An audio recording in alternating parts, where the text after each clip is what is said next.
Hahanap ako sa CryptoWallet ng Anycoin at check natin yung reference ng June 2, 10 AM. Hahanap ako sa CryptoWallet ng Anycoin at check natin yung reference ng June 2, 10 AM.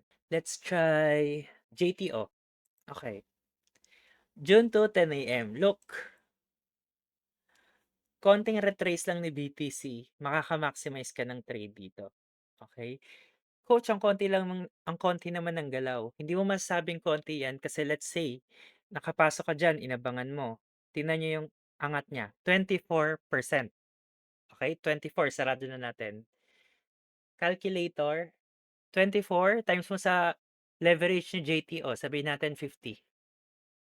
That's 1,200% PNL na. Sa move lang na yon. Okay?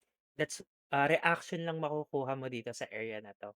And this is counter trending at the same time risky. Kuha pa tayo ng iba. Sahara. Okay, bearish to si Sahara. Pero check natin sa June 2. June 2, 10 AM, Sahara, nag-pump siya. Bakit siya nag-pump? Dahil dun kay BTC. Ito lang yung pinump ng BTC. Pero sa Sahara, grabe na. Okay? Calculate. 10% times mo sa 50, 500% PNL agad. Okay? Ganyan yung maximize. Now, BTC is approaching here. Okay? So, ganito kayo magte-trade. Let's say, for example, itong price na to is around 70K.5. Ay, sorry. Itong price na to is around 70K.5. Ngayon, let's say, babagsak dito si Sahara. Diyan nyo siya maaabangan. Kasi bakit? Pag bumagsak si BTC, babagsak si Sahara. Then, pag nag-retrace dito si BTC sa 67.5 at nagkaroon siya ng reaction for bullish, ipapump to ng alts. Ipapump niya si Sahara.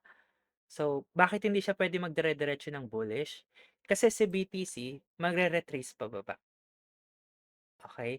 Kaya minsan makikita nyo late yung reaction. Si BTC dumping, tas makikita nyo sa Telegram lahat sila nakalong or naglo-long sila kay SEC, kay Hype. Dahil late reaction yung galaw ni BTC. The fact na naglo-long yun, ibig sabihin nag-react na si BTC. Pag bumaba si BTC, susunod na yung mga alts. By the time na sumunod yung alts sa pagbagsak, si BTC, naka-react na dito, tumataas na ngayon. So, by the time na sino-short na nila si alts, yung mga alts naman, humahabol na kay BTC ng palong. So, I hope nagigets niyo yung sequence. So, that's our analysis for this week. Okay? Don't short this area. Maghahanap kayo ng short dito. Ito yung first line of short natin.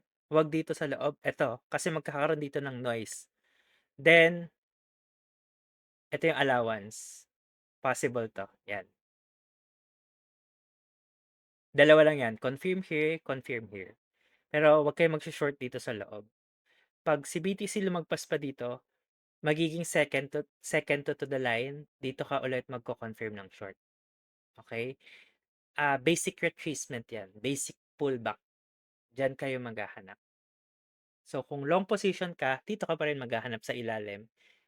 Just don't get liquidated or sweep. Yun lang. See you ulit sa next video. Kung may natutunan ka, comment nyo nga kung bullish or bearish ka this week. Tignan natin. And ano yung BTC target mo for June. Yan. So, if you want BTC updates and other crypto trading contents, follow for more and subscribe now kung may natutunan ka. Let me know kung nakatulong to sa'yo. Yun lang. See you ulit and bye-bye.